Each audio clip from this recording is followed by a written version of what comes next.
am from Pakistan. I was born and brought up here, but for my studies and later for work related, I have been posted in various countries, the neighboring Bangladesh, and then for some projects related assignments, I was posted in Scandinavia, primarily Norway, and the neighboring Sweden, which we call it the Scandinavian countries, and Denmark. So that is my work-related accomplishments or the overseas travel. But at the same time, the other day I was counting, I have been to around 16 or 17 countries so far, including my recent, the last trip to Canada, where my daughter and her family live. And we have been there as well. So work-related and private, I mean, in Far East, especially Malaysia, Singapore, that was all personal and work-related at the same time. But good to know other cultures, good to know other professionals. And I see that world outside Pakistan is equally very beautiful, and we learn from each other, different cultures, particularly Malaysia. I was thrilled the way they work, and the same time, a lot of learning took place in Norway and Bangladesh. So people have been very forthcoming and welcoming, and I think I had a lot to learn from them during my trips.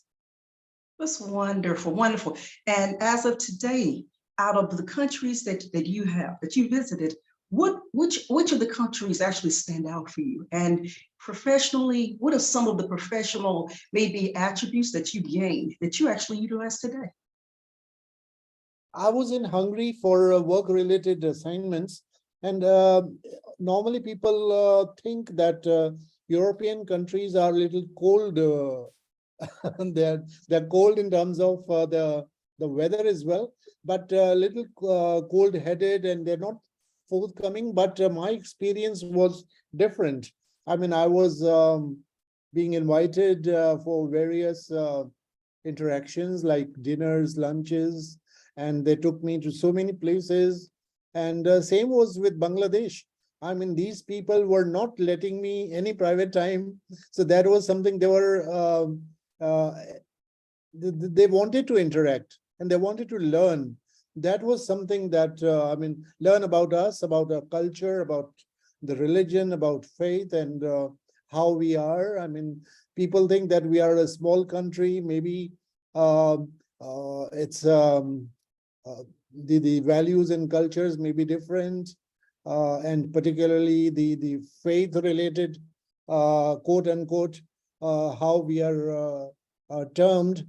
So no, I think people were encouraging, and if there were any concerns or any misconceptions, I tried to clarify. I mean, we are same human beings, and we want to respect and work with each other.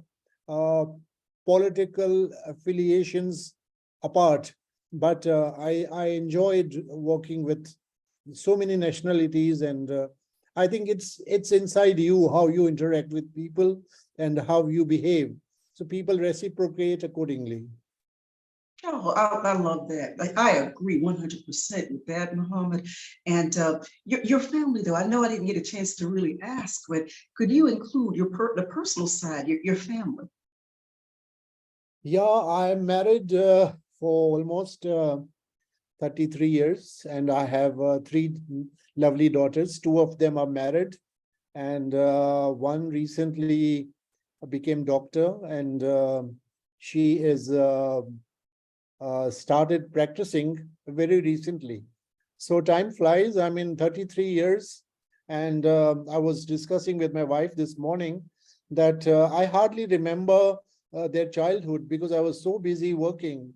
So I can relate to some instances where I had wonderful time spending with them. On the contrary, now I think I spend more time with my grandson.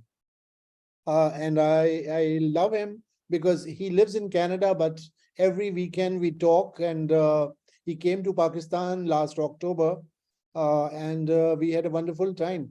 But I hardly remember my own the upbringing of my own children because I was so busy working and a lot of travel within and outside Pakistan. So that's how the youth was and the professional journey was, where I could not give enough time, which I regret sometimes. That's relatable. It is, because when I think back on my daughter, after actually becoming divorced from her dad, I was actually in the securities industry. So I traveled exclusively. I traveled a lot. So I understand what you mean by that. And being on the road traveling, and she's at home, with my mom. But what made me a little different in my travel was that my daughter was taught. She was taught well. My daughter actually traveled sometimes with me. I did presentations, and when I was up on the stage speaking, she'd be sitting right down the front row in the audience. She was 3 years old.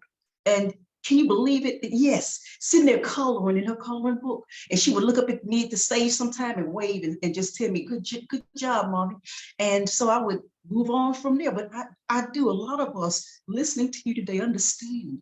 And we relate to what you've said, because that makes us good parents too, Mom. And don't you think that you want to give them the best of the best and the best lifestyle possible? And if you would move on to your professional background, tell us more about your profession today. I am, in fact, heard a long time back that one should switch his or her careers at least thrice in the lifetime or a professional lifetime. So I followed that advice. I started with finance, and then I moved to customer services. Then I moved to project management. Then I moved to general administration, and finally to landed into human resources. And with human resources, the additional cap that I started wearing was the learning and development, where we had to train our colleagues. And that's what now most of the time I do. I train the organizational employees and public speaking and all this. So mainly I've done an MBA in marketing. So diverse from what I am doing right now. I started with finance, in fact, the credit management part, what we call it account receivable area. So that's how I started, but I availed the opportunities. I seized the opportunities that came my way. I wanted to, in fact, change, because I get tired of same things happening to me. I personally don't like it. So whenever my bosses used to give me opportunities, because they realized in many organizations that I had the knack for writing. So they involved me, or they engaged me in uh, policies and procedure manual writing. So where I think I did a decent job, and that's how I was given the projects after projects, and that's how eventually I landed in HR, where I think I can make a difference, and I have to an extent, yes, I've done that. I'm just a little curious though, your financial background, has that impacted at all what you do today?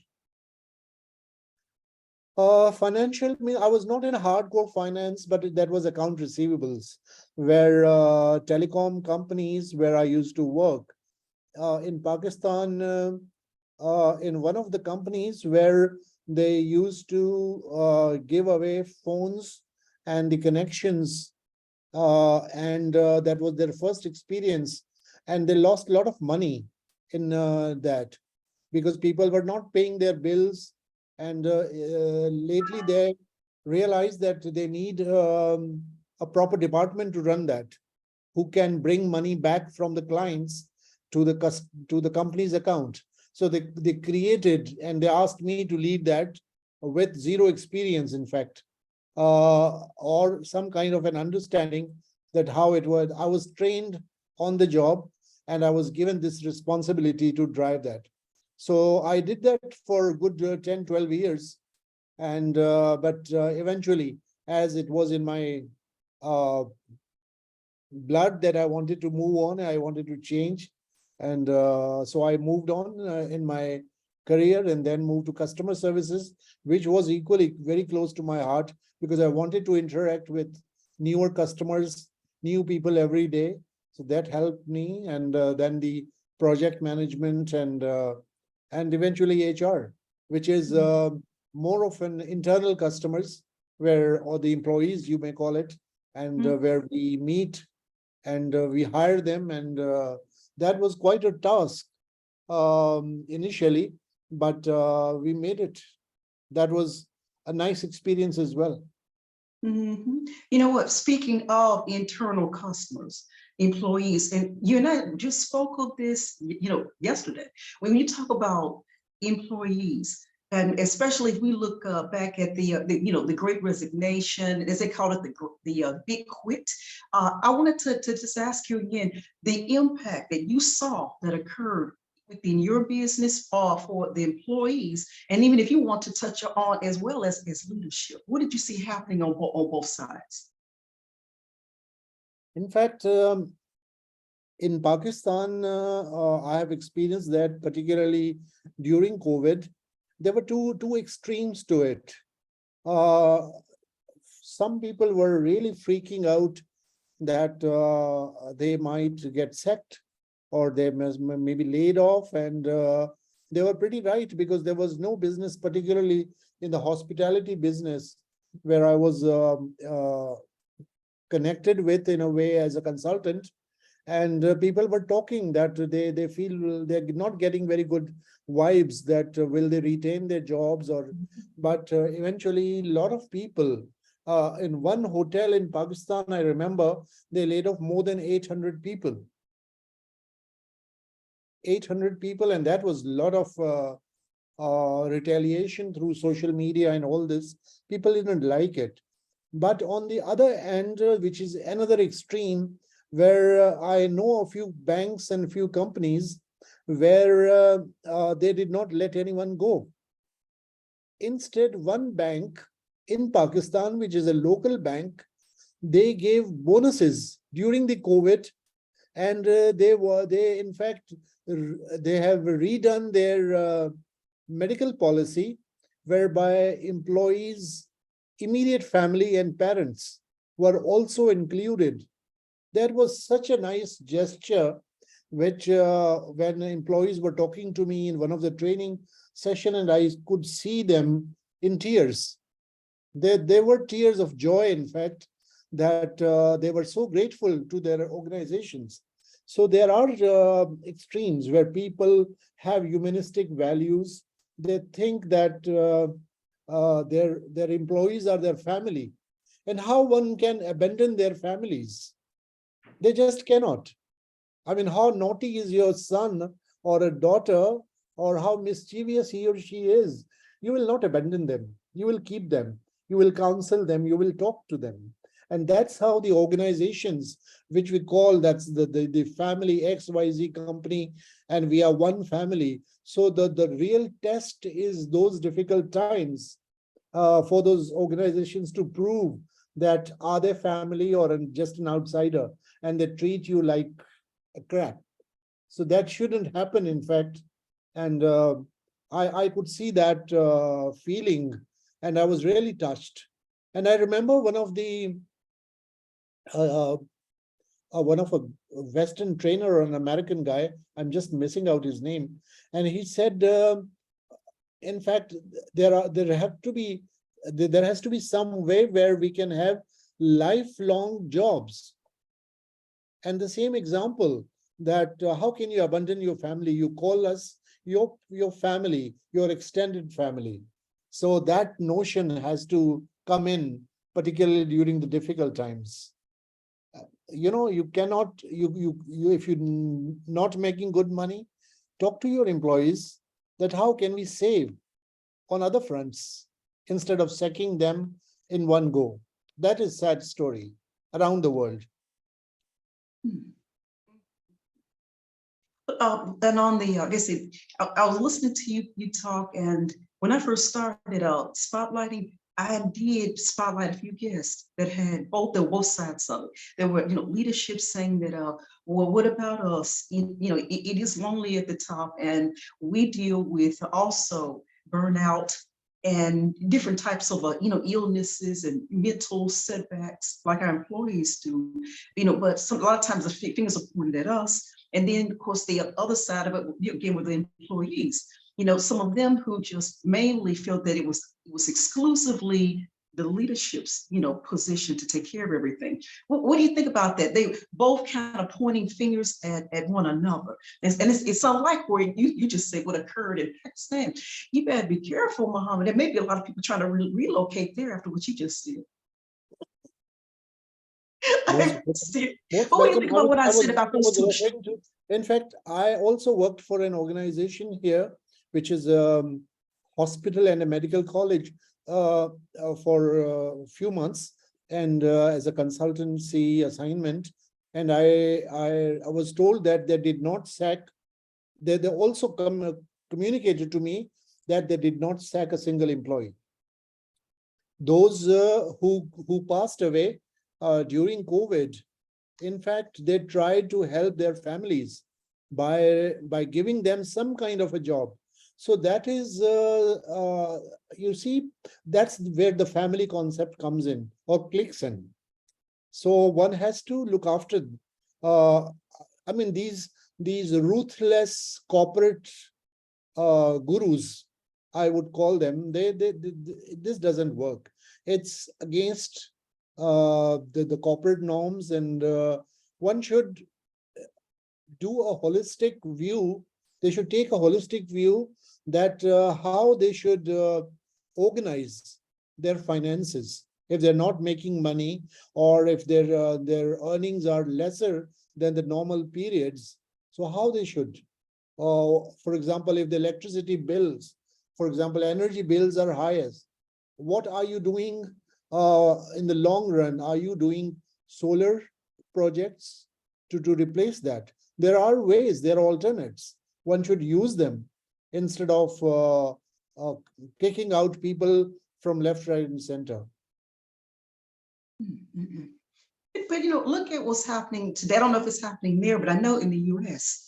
And you look at there's some businesses that are almost bribing, attempting to get people to come back to work, or new individuals to come and work with them, and then they're offering more, remote and hybrid type of of employment now. What do you think? Do you think remote will actually, is it going to work better, you think, for us now, or than hybrid versus the face to face? Oh, I'm a face to face person. I love face to face, but that's all I've done, and it's worked well in my profession, extremely well. But I want to know your thoughts on it. In fact, COVID all taught us our lessons of life. We used to say face to face, they did not work. We went work from home, and now people are talking about, and in fact, in Pakistan, in many organizations, we have hybrid way of working. So sometimes you have to go, sometimes you don't have to go. You work from home, but I think from networking perspective, one needs to go off and on. I think hybrid would be the better way instead of working from home. I mean, you see the same ugly wall against your desk and nothing else. So, or maybe we have, and work from home at times, you see that's painful. There are doorbells, there are landlines, phone calls, somebody's knocking on the door, your wife wants you to bring bread from the neighborhood or from the shopping center or whatever. So these are difficult because they have to realize as well that you are working. But when you are away, then you are properly away. But new organizations, and this COVID work from home and hybrid, they have saved companies on the office premises in a much better way. They now organize their working space properly. They question themselves have to question the HR that how many employees do we really need to come to work every day? So, I mean, if a salesperson is doing sales, why he has to come to work? He can log in from his computer and go to the market and sell, and that's it. So why do you need a separate desk and a chair and so many other tools to do work? Come all the way from 20 kilometers or 30 kilometers, because my own home from my office, previous office, was 35 kilometers one way. That was quite a distance. And you do it twice a day and you are dead, because that is something which is, yeah, it was very tiring. And particularly when the roads are under construction or something is happening on the roads, and with our beautiful environment where you have protests and everything else. So that really hurts. You know, Muhammad, you just spoke of uncertainty, and you have the most wonderful articles that you share with us. And I was telling you that I wanted to talk about uncertainty. Uncertainty happens a lot because in my business, I handle protection. I deal with protection for businesses, and I help them to empower, visibility and growth by protecting, as you said, family, customers, community, employees, and retirement. So that's what I'm doing in my business. And when you talk about uncertainty, because today, as you just mentioned, with the hybrid lets you know that everything's not what cut and dry. It's not. It's sort of a little uncertainty there, isn't it? Because you come in at certain days, or maybe you might come in at a time when a leadership may say, "I need you to come in this coming Tuesday." You say, "Yeah, but I thought my days were Thursday and Friday." Well, I need you to come in on Tuesday. But uncertainty, what's the benefit of uncertainty, Muhammad? I would say, I would begin with answering your question is that life itself in this age is very uncertain. And at the same time, work has became uncertain as well. And those of us who are blessed with good jobs and good employment, or who are self-employed or whatever, I think we need to be thankful to Almighty, and then to your parents who gave you good education, and your family who is supporting you. But uncertainty, I think there is end to everything.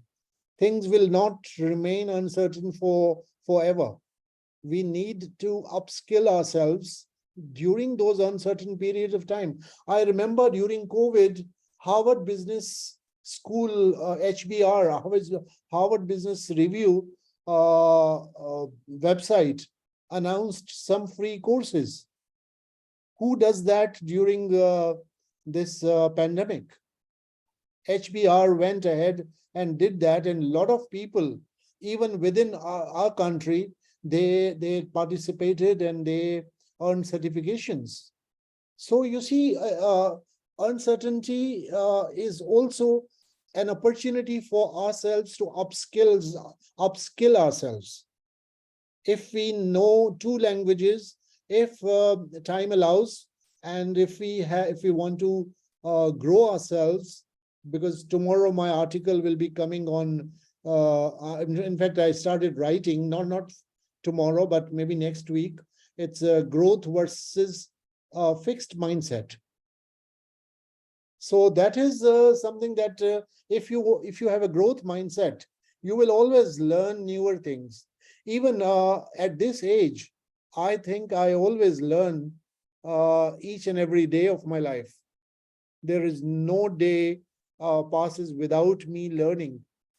Computer in the beginning was quite a big thing for me, because we were born when there were no computers. Maybe you and I don't know in US, but we used to have typewriters. We started to implement computers, and we used to go for short courses, even for Microsoft Word and PowerPoint and all these things. Mhm. So we learn each and every day, and I think uncertainty has downsides as well, but there are upsides as well, where you upskill yourself. If you know two languages, go for third, go for fourth, go for a short course. Uh, I mean, actors, for example, I was talking to someone. He said, lesser dramas. Why can't I go for my own restaurant? He entered into restaurant business, and he's booming because he was such a known person. He lives here in Islamabad, an ex-colleague who used to work for me long time back. And now he owns a wonderful restaurant, 3 meals a day. And I think he's making good money. You see, you have to have all this mindset, how you want to get out of one situation and enter which is less uncertain. Uncertainty will be there in any business, but that's how I think we should take the life ahead. Hmm. Marlon. With the employees, though, in your article, you wrote about uncertainty, enhancing uncertainty tolerance for employees. Okay, could you give me an example of what you mean by that? You said uncertainty, with the tolerance for employees, a tolerance.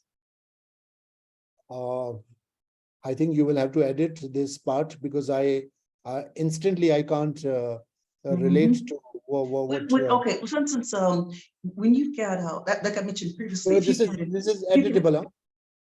hmm? This can be edited, right?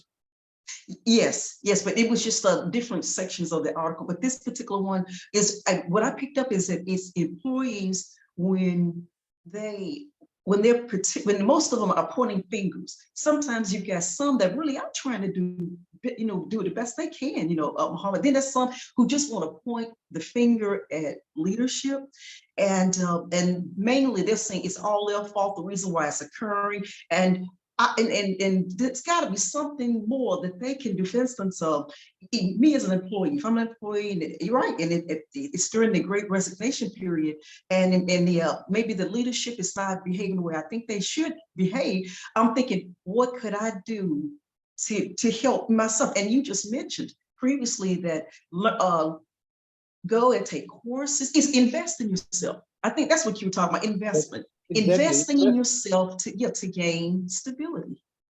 Exactly. And that's what a lot of, and that's what, there's some people who came on board to speak with me at back here in 2021. They talked about this, so, Muhammad, about Marlene, this is what I did. Leadership wasn't doing quite what we felt they should do, but we had to look at what we could do for ourselves. And so I guess what I'm saying is that I know leadership it's got a long way to go, and they've got some turnarounds they have to make in order to really have a strong, like you said, family, humanistic type of environment. But employee-wise, when uncertainty hits, just some things that employees could do to be more stable, to stabilize themselves. And that's what there are people that are talking to me about that today. So, well, Marlene, I'm just saying that a lot of employees that I'm seeing, they're still maybe, they're angry at the business. And I said, okay, I understand that. But like with me, people are coming and saying, Marlene, what kind of program do you know of that would help somebody who wants to start a business? And I said, well, I have a membership they could join, and I could show them how to become more, customer service oriented, how to be more content. But people contact you, Muhammad, a lot that are always trying to sell something, and you don't know who they are, and they're out there just busy, coming after you, saying, would you buy this, or can I do this for you? And you don't know these people. That's like a stranger knocking at your door. How many people would open the door to a stranger? Would you, Muhammad, just open the door to strangers? Yeah, anybody. I mean, that's what the organizations in this part of the world also have an open door policy. So there are no typical old times cubicles for people. The CEO sits in the same workspace as others, and They can chit chat. If you have a problem, you can put your earplugs and you work. At the same time, I would like to add about this great resignation.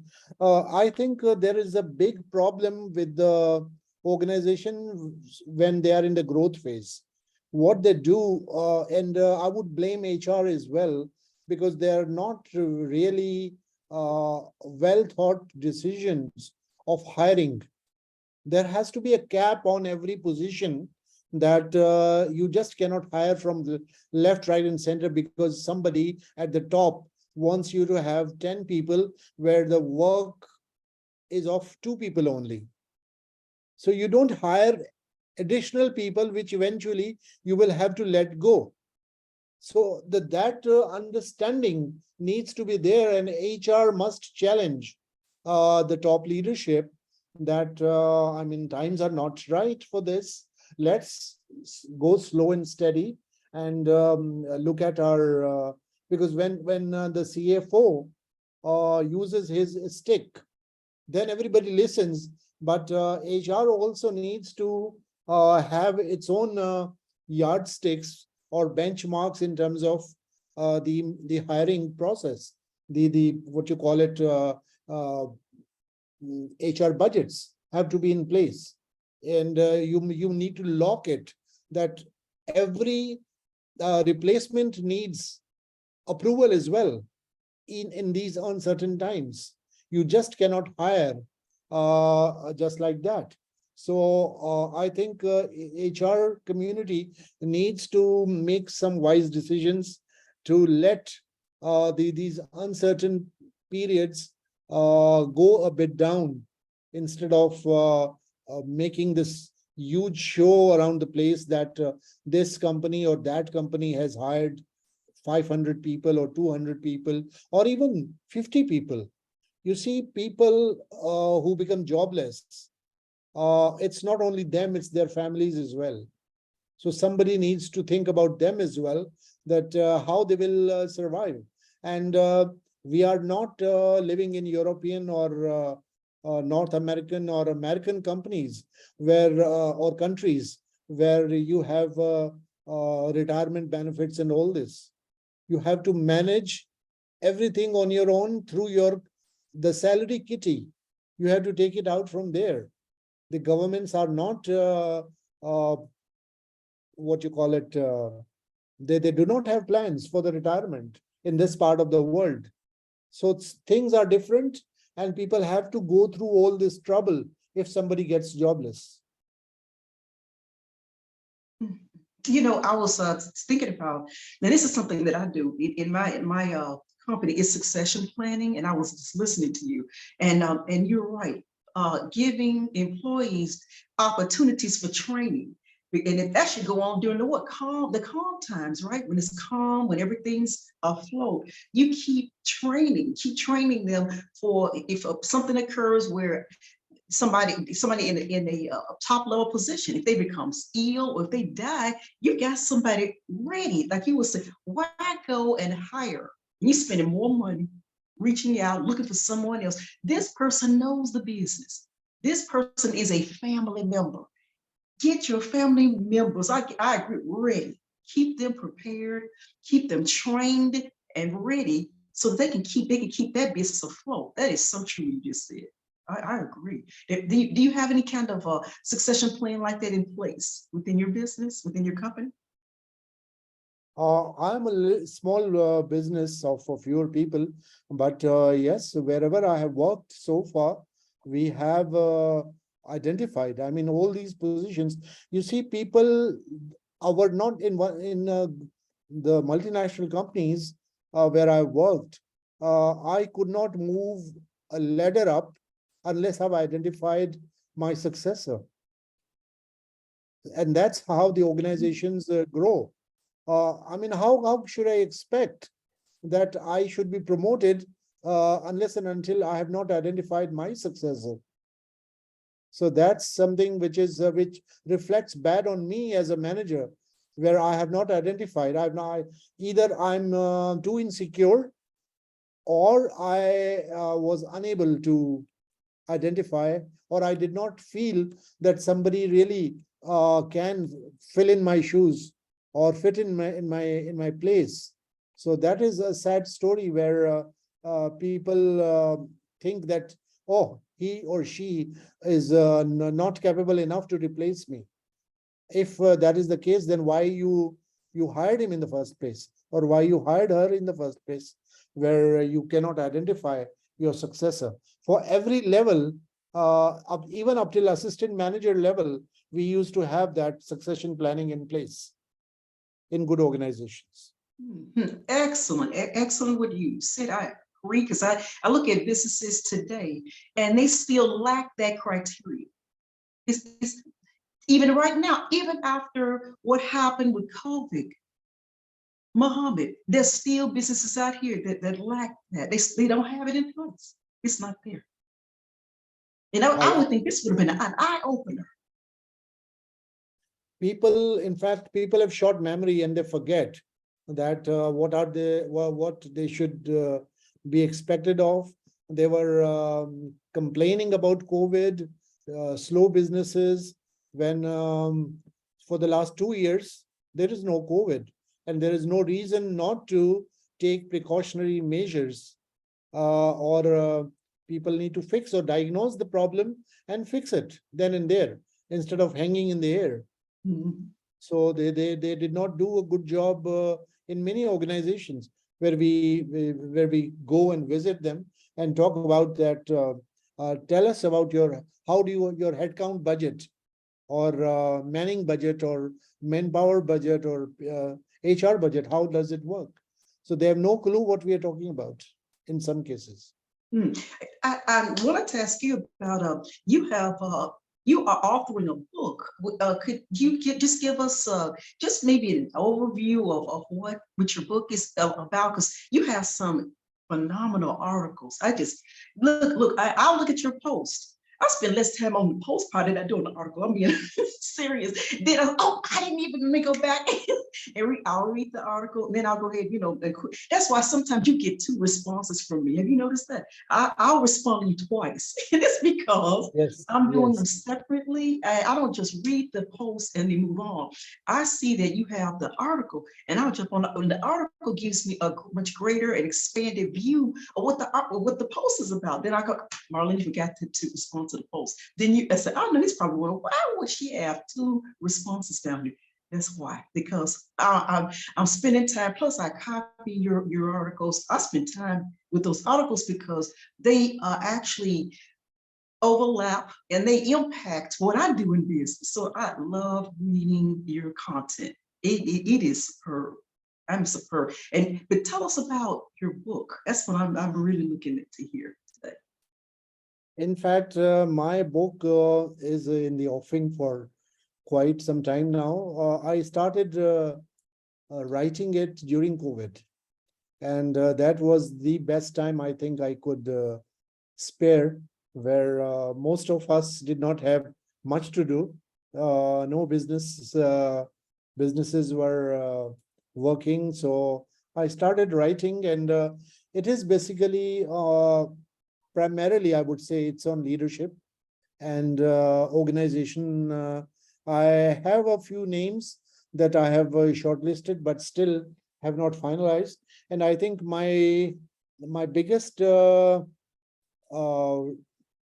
issue is that I am yet to find a publisher. So that book is in the pipeline, and as soon as I identify or find uh, an economical, I would say, economical publisher, I'll definitely go for it, and hopefully this year or maybe early next year.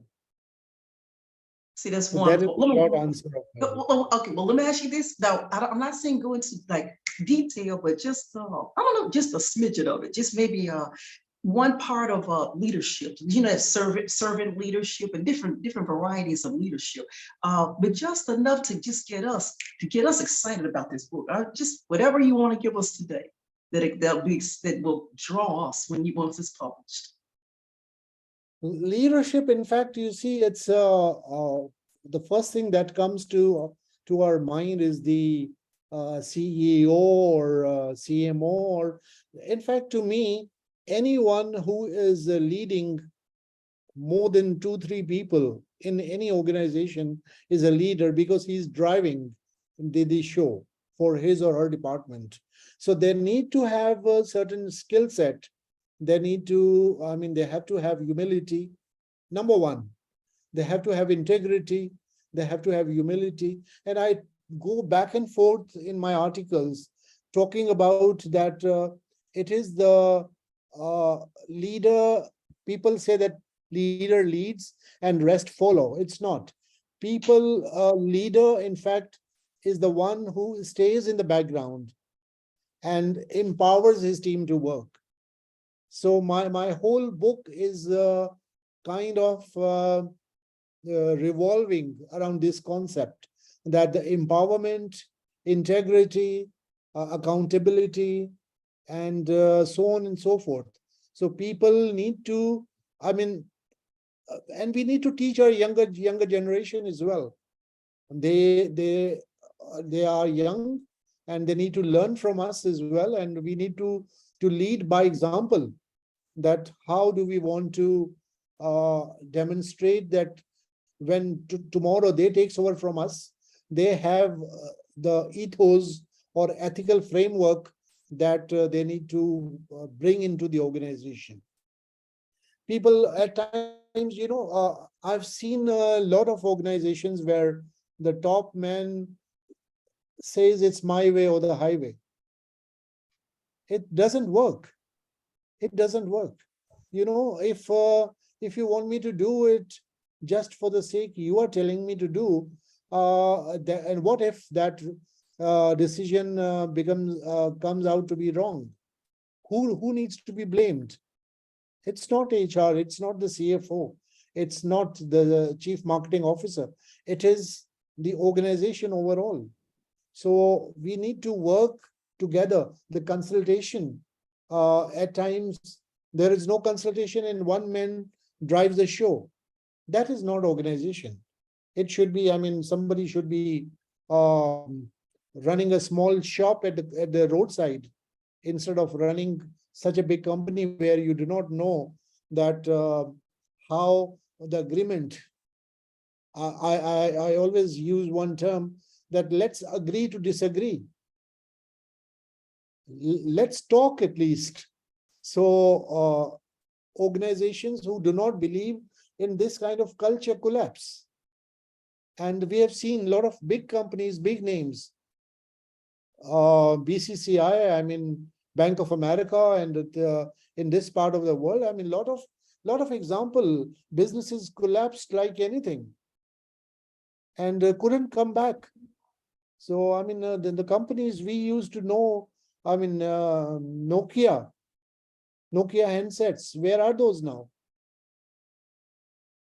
You see, that was the prime. It was a status symbol to carry a Nokia phone in the hand.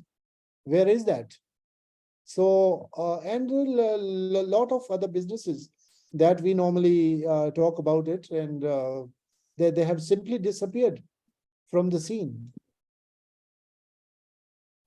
And that is so true, because when you look at then you mentioned the different different aspects of a business, especially like you said, leadership, training though, and that's why it gets back though, Mohammed. If you're hybrid or if you're remote though, I've been talking with a lot of leadership, asking them at a lot of businesses, how do you train? How do you train or even do succession planning? How do you train someone if they're working from home? Any ideas on that? If you've got employees and there's somebody in particular that you really want for a position that's coming up, but you want to get training, more training done for them. How do we do that these days if people are working more remote or even hybrid? I think that's it is something which is dangerous as well, that people work in their own comfort zones, and if they're not connected to the mainstream business, they lose interest. Then the distance between them and the organization in terms of culture and value system, that that gets rusted. So it's better that the hybrid model is introduced sooner than later, and people are seen at work uh, at least twice a week. That is my advice. At least twice a week. They should be, I mean, it's not that you wear shorts and a tie and a shirt on top of that and sit in front of the computer and start working from home. No, you need fresh air. You need to see you need to meet your old friends. You need to say hi to the person who is serving tea or coffee at your workstation, or somebody in the kitchen, or somebody in the cafeteria. You need to meet those people, and you will feel better. I would say that these are the people who missed you for so long, where you did not show up to work for hybrid or the remote, whatever the reason was. They love you. They wanted to see you, and but times were such where you were not available. But at least go and greet them, meet them, meet the guard, security guard at the main entrance of your building. He deserves a handshake. He deserves a hug sometimes. That these are the feelings that we need to inculcate in the organizational cultures. Mm. You just brought something to my mind. Gratitude. And I read an article where this gentleman was saying that those who are looking to really, he said, instead of mainly looking at leadership, he said, look at what you could do to, he said, to promote your sales. He said that maybe professionally and not one-on-one. He said, it's gratitude. He said, show gratitude for each step that you've taken so far within the business. And then also let leadership know that you've gone over and you've taken maybe a new foreign language. You now know two languages, and now you're working on the third language. And he was saying, let them know more of the steps that are being taken, that you're taking now as an employee, so that you can gradually go towards the leadership role. But let them know. Let executives know, this is what I'm doing. This is my plan. And I would graciously appreciate if you could tell me what more can I do. I think if we make gratitude as an attitude of our lives, nothing better than that. So in everything what we get and do in life, we should feel, I mean, whether I am following or I'm believing in some religion or I'm an atheist, that is something which is we need to be grateful. I mean, if it's sunshine outside, I should appreciate that. I should be thankful, because that is giving me vitamin D. Same, I mean, for having lovely family, for having lovely colleagues at work. I mean, how many times we say, I was watching an Indian movie a few years back, and that was a hospital scene or a medical college, where the cleaner was hugged by a doctor. And he said, for how many years I'm working here, nobody really hugged me. And that is something which he said to the principal, do you know my name? You don't know me, but that person knows me. He says me hi every day, and he hugged me as well. So you see, there is a gratitude about everything around us. So appreciating, I remember one of my cousins, he lives in Nairobi, Kenya, and he is a Pakistani origin, but has worked there for so many years. So now he's settled there. He came to Islamabad, and by the way, Islamabad is one of the very beautiful cities of the world. It has, where I live, it has, even if you see my background, that is also Islamabad. That's one of the biggest mosques of Islamabad in my background. So he was going through and thanking God and thanking the nature for everything. I said, what is so unique about Islamabad? He said, look at the trees. They are so beautiful. Where else can you find such trees? I have not seen in Nairobi such trees. And I mean, we used to go for dinners and lunches. He used to appreciate the food, the quality, the taste, and everything. I said, where you bring all this from? He said, that is gratitude. And God multiplies us with that attitude. If you appreciate him, if you be thankful to him, he gives you more. And that's he believed in. So I think that is an attitude that we need to have towards life, that we appreciate each and every. I mean, you see, I'm talking to you. What if my breath stops? My life is gone. So I need to be thankful for the breath that I'm currently having.